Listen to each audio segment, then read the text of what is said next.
Саламатсыңар балдар. Силер менен эфир аркылуу жолугушуп жатканыма абдан кубанычтамын. Анда эмесе келгиле 7 класстын алгебра курсун окуп үйрөнүүгө арналган кезектеги теле сабагыбызды баштайлык. Билесиңер балдар, азыр мен сабактын башталышында өткөн сабакты кайталоо максатында бир тапшырманы аткартып көрөйүн. Андан кийин жаңы темага өтөбүз. Келгиле анда мен силерге суроо берейин. Мынакей балдар, экранда силер x плюс 4 y барабар 12 теңдемесинин графигинде төмөнкү чекиттерден кайсынысы жатат деген суроого жооп беришиңер керек. А чекити жана С чекитин көрүп турасыңар. Мен силерге 4 жоопту сунуш кылып жатам. 4-өнүн ичинен кайсынысы туура деп эсептеген болсоңор, анда ошол жооптун номерин дептериңерге жазып алгыла. Канакей балдар, А чекитинин координаталары 4, 1 экен, С чекитинин координаталары -4 жана 4 экен. Ушул эки чекиттин кайсылары берилген теңдеменин графигинде жатат деп ойлойсуңар? Ал үчүн чекит графикте, теңдеменин графигинде жатыш үчүн кандай шарт болуш керек эле? Ошону эсиңерге сактагыла. Кана балдар. Туура деп эсептеген жообуңарды жазган болсоңор, анда мен силерге чыгарылышын көрсөтө берейин. Мынакей алгач теңдеменин өзүн жазып алалык. Демек, аны жазыш үчүн x плюс 4y барабар 12 деген теңдемени көрүп турасыңар. Мен А чекитинин координатасын 4, 1 экендигин эске алып жазып койдум. Эми x-тин ордуна 4-тү, y-тин ордуна 1-ди коеюн. Анда берилген теңдемени карагылачы балдар. x плюс 4y барабар 12 деген эки өзгөрмөсү бар сызыктуу теңдемени көрүп турасыңар. Бул теңдемеде бул А чекити жатар жатпасын билиш үчүн берилген теңдеменин өзүн жазайын дагы. X-тин ордуна 4-тү коеюн, y-тин ордуна 1-ди коеюн. 4 плюс 4 көбөйтүү 1 барабар 12. 4-тү 1-ге көбөйтсөңөр 4 болот балдар. 4-тү 4-кө кошсоңор 8 болмок. 8 барабар 12. Мындай болушу мүмкүн эмес. Башкача айтканда мындай барабардык аткарылбайт. Демек, туура сан барабардыгы келип чыкпагандыктан бул А чекити берилген теңдеменин графигинде жатпайт. Келгиле балдар, эми экинчи чекитти текшерип көрөбүз. С чекитинин координаталары -4 жана 4. Анда берилген теңдеменин өзүн жазалык дагы. X-тин ордуна -4-тү, y-тин ордуна 4-тү коелук. X-тин ордуна -4-тү, y-тин ордуна 4-тү кое турган болсок, -4 плюс 4 көбөйтүү 4 барабар 12. Анткени 4 жерде 4 16, 16дан 4-тү кемите турган болсок, -4 болуп турат да 12. Демек, С чекити берилген теңдеменин графигинде жатат экен балдар. Туура жооп, 4-үнчү жооп. Эгер кимиңер 4-үнчү жоопту туура деп эсептеген болсоңор, анда азаматсыңар. С чекити теңдеменин графигинде жатат. Билесиңер балдар, өткөн сабакта биз эки өзгөрмөсү бар сызыктуу теңдемелерди үйрөнгөн болчубуз. Эки өзгөрмөсү бар сызыктуу теңдеменин графигинде жатар жатпасын чекитти аныкташ үчүн ошол чекиттин абсциссасын x-тин ордуна, ординатасын y-тин ордуна коюп текшерип көргөн болчубуз. Азыр туура сан барабардыгы айланган учурда гана ошол чекит берилген теңдеменин графигинде жатмак. Биз ошентип өткөн сабакта силер менен эки өзгөрмөсү бар сызыктуу теңдемелерди караган болчубуз. А бүгүнкү сабакта биз ушул эки өзгөрмөсү бар сызыктуу теңдемелерди пайдаланып дагы бир жаңы түшүнүк менен таанышабыз. Анда эмесе келгиле жаңы теманы дептерибизге жазып алалык. Мынакей сабактын темасына көңүл бурабыз. Эки өзгөрмөсү бар сызыктуу теңдемелер системасын чыгаруу. Демек, теманы жазып алабыз. Эки өзгөрмөсү бар сызыктуу теңдемелер системасын чыгаруу. Эми балдар, бүгүнкү сабакта биз эмнелерди аткарабыз? Ошого көңүл буралычы. Биз бүгүнкү сабакта эки өзгөрмөсү бар сызыктуу теңдемелер системасын чыгаруунун ордуна коюу жана график жолдорунун алгоритмдери менен таанышабыз. Ошондой эле теңдемелер системасын ордуна коюу жана график жолу менен чыгарууга карата бир нече көнүгүүлөрдү аткарабыз. Эми балдар, мен экранда силерге 3 сүрөттү коюп койдум. Ойлонуп көргүлөчү. Бул 3 сүрөттү эмне байланыштырып турат болду экен? Силер баамдаган болсоңор, анда бул үчөөнү тең бир термин байланыштырып турат. Система деген. Система грек сөзүнөн алынган, которгондо бүтүн, бөлүкчөлөрдөн түзүлгөн дегенди билдирет. Башкача айтканда белгилүү бир бүтүндүүлүктү түзүүчү, бири бири менен байланышта, катышта болгон элементтердин көптүгү. Биринчи, экрандын сол тарабында турган сүрөттө силер Декарттык координаталар системасын көрүп турасыңар. Башкача айтканда, бул координаталар системасы OX жана OY окторунан түзүлгөн. Эки абсцисса жана ординат окторунан түзүлгөнүн көрүп турасыңар. Ортосундагы сүрөт бул маалыматтар системасы. Башкача айтканда, маалыматтар системасы дегенибиз маалыматтарды топтоп, аларды классификациялап, аларды базага киргизип, карагылачы эмнелер туруп атат. Демек, маалыматтардын системасы да бар экен. Ошондой эле акыркы сүрөттө силер дем алуу системасынын сүрөтүн көрүп турасыңар. Дем алуу системасы дагы бир нече адамдын органдарынан түзүлөт. Өпкө, кекиртек жана башка. Көрүп турасыңарбы? Демек, булардан эмнени байкадыңар? Система дегенде бир белгилүү бир бүтүндүүлүктү түзүүчү бир нече элементтердин көптүгү. Биринчисинде эки түз сызыктын көптүгү болуп атат. Экинчисинде көрүп атасыңарбы маалыматтардын системасында эмнелер тургандыгын. Үчүнчүсүндө дем алуу органдарынын системасын түзүп атканын көрүп турасыңар. Ошондой эле алгебрада да система деген түшүнүк колдонулат. Мына мен азыр экранга балдар эки өзгөрмөсү бар сызыктуу теңдемелерден жаздым.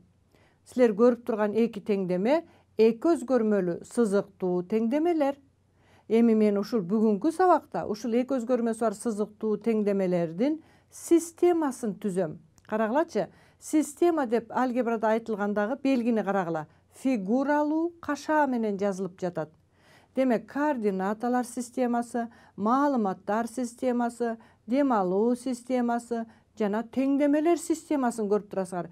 Теңдемелер системасы азыркы силер көрүп турган мисалда эки теңдемеден түзүлдү. Координаталар системасы эки октон түзүлдү. Дем алуу системасы бир нече органдардан түзүлдү. Көрдүңөрбү? Демек, бир бүтүндүүлүктү түзүүчү элементтерден турат экен. Биринчисинде элементтер түз сызыктар болсо, координаталык. Экинчисинде маалыматтар болсо, үчүнчүсүндө органдар болсо, теңдемелер системасында теңдемелер болот экен. Көптүктүн элементтери. Эми балдар, ушул система деген термин менен силер буга чейин дагы кездешип жүрөсүңөр. Кийин да кездешесиңер. Күн системасы деген угуп жүрөсүңөр. Жүрөк кан тамырлар системасы деген угуп жүрөсүңөр. Андан башка система деген Менделеевдин мезгилдик системасы дегенди 8 класста окуйсуңар. Башкача айтканда, бул термин өтө көп кездешет. Биз бүгүнкү сабакта теңдемелердин системасын өтөбүз. Андемесе келгиле. Ушуга байланышкан мына теңдемелердин системасына мен экини көрсөтөйүн силерге. Сол жагында эки теңдемеден түзүлгөн система турат, оң жагында эки теңдемеден түзүлгөн система турат. Бул биринчисинде сол жагында x-тин квадраты, y-тин квадраттарын көрүп турасыңар, Бул эки өзгөрмөлүү сызыктуу эмес теңдемелер системасы болуп эсептелет. Экөө тең. Кайталайм. Сол жагында турган x-тин квадраты турат, y-тин квадраты турат. Ошондуктан булар эки өзгөрмөлүү сызыктуу эмес теңдемелер системасы. Азыр силер көрүп турган бул демек сызыктуу теңдемелер системасы, бирок эки өзгөрмөлүү. Эми балдар, ушул жерден силерге экранда көрүп турган эки өзгөрмөлүү сызыктуу теңдемелердин системасын көрүп турасыңар. Бул жерде эки өзгөрмөсү бар теңдемелердин системасынын чыгарылышы деп системанын ар бир теңдемесин туура барабардыкка айландыруучу өзгөрмөлөрдүн түгөй маанилери аталат. Кайталайм балдар. Биз бүгүнкү сабакта эки өзгөрмөлүү сызыктуу теңдемелер системасын өтүп жатабыз. Демек, бул системанын чыгарылышы болуш үчүн системанын ар бир теңдемесин туура барабардыкка айландыруучу өзгөрмөлөрдүн түгөй маанилери аталат. Азыр ушул эрежени колдонуп бир тапшырма аткарып көрөлүк. Мынакей балдар, экранда мен силерге 4 түгөй сандарды көрсөтүп жатам. Биринчи, экинчи, үчүнчү жана 4-үнчү учурда. Ушуларды карап туруп, ушулар түгөй сандардын кайсылары берилген теңдемелер системасынын чыгарылышы болоорун таап көргүлөчү. Ал үчүн жогоруда мен аныктамада айттым. Ар бир теңдемени туура сан барабардыгына айландырышы керек түгөй сандар. Биринчисинде 2, 3 деген түгөй сан, экинчисинде 3, 1 деген түгөй сан, үчүнчүсүндө 6, 2 деген түгөй сан, төртүнчүсүндө 1, 5 деген түгөй сан. Ушулардын кайсынысы берилген теңдемелер системасынын чыгарылышы болоорун карап көргүлө. Карап көрдүңөрбү? Эгер кимиңер тапкан болсоңор, анда ошол жооптун номерин дептериңерге жазып тургула. А мен силерге текшерип көрсөтөйүн. Келгиле биринчи түгөй санды текшерейин. 2, 3 деген.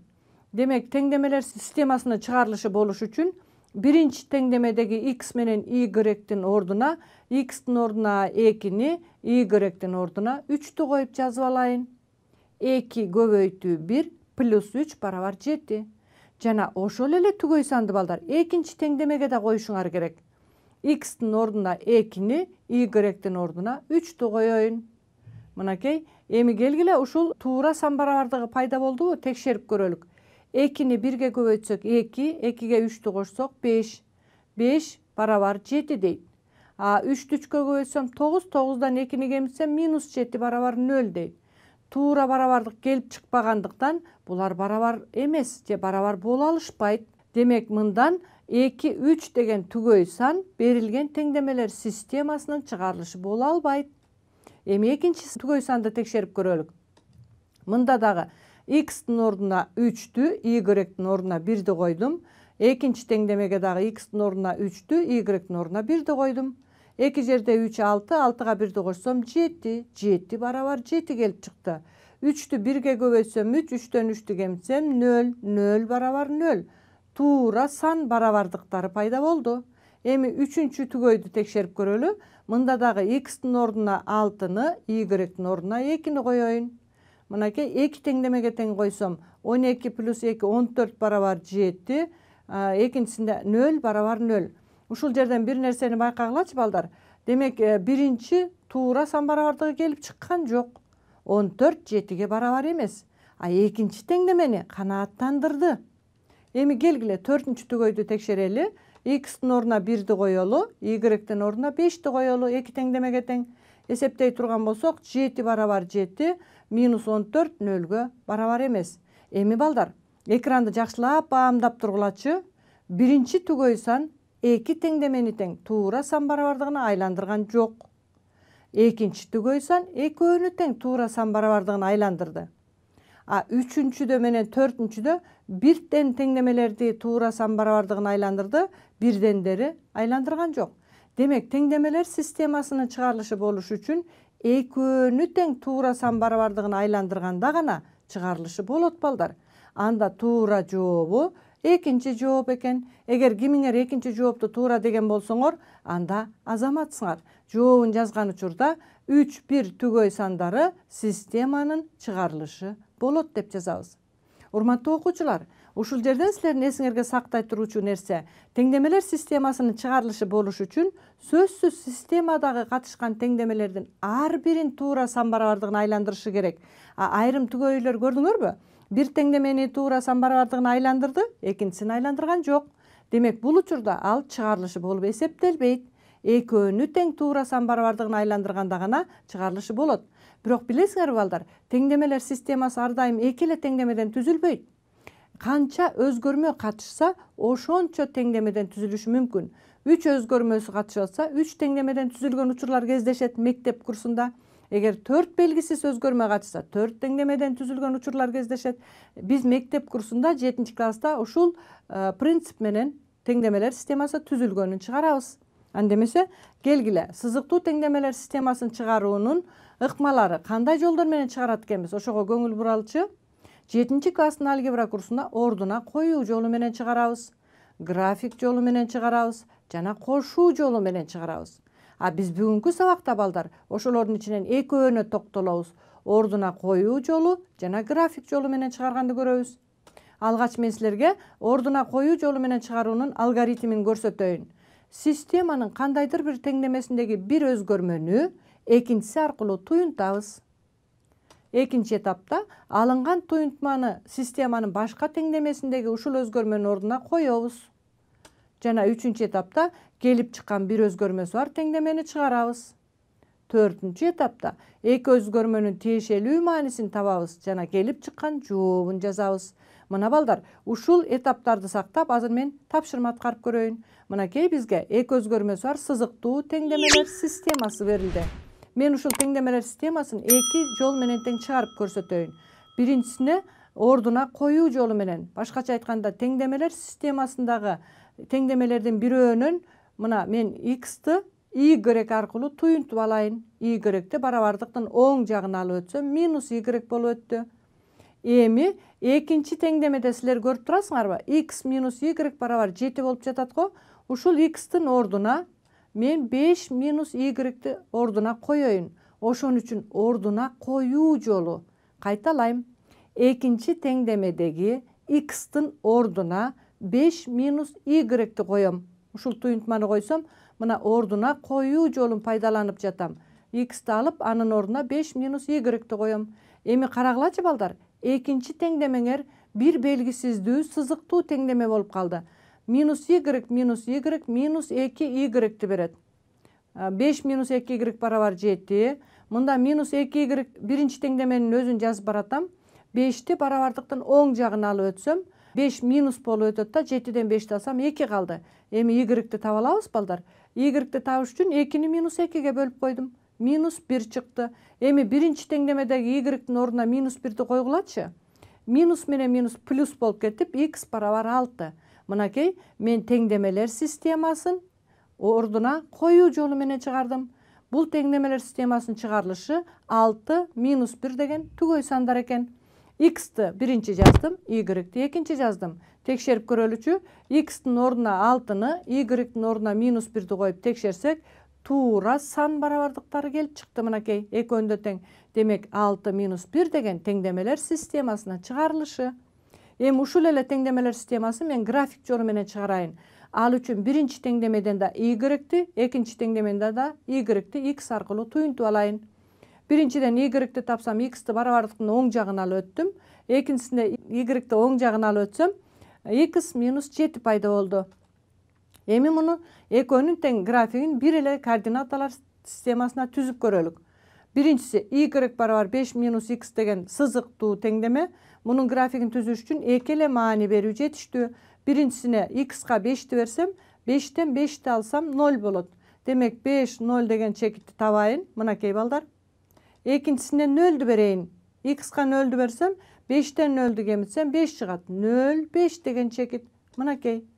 Мен бул эки чекитти туташтырып койсом, түз сызык менен берилген теңдеменин графиги түзүлдү. Эми ушундай эле экинчи теңдеменикин да түзөлүк. Демек мында дагы X'ка мен 4тү берейин. X'тин ордуна 4тү койсом, 4 минус 7 минус 3 пайда болот. Ошол чекитти табайын. Абсциссасы 4, ординатасы минус 3 болгон чекит мынакей. Жана ошондой эле X'тин ордуна 7-ни коёюн. 7ден 7-ни кемитсем 0 болот. Мынакей 7, 0 деген чекитти алдым. Эми буларды туташтырып койсом, карагылачы балдар.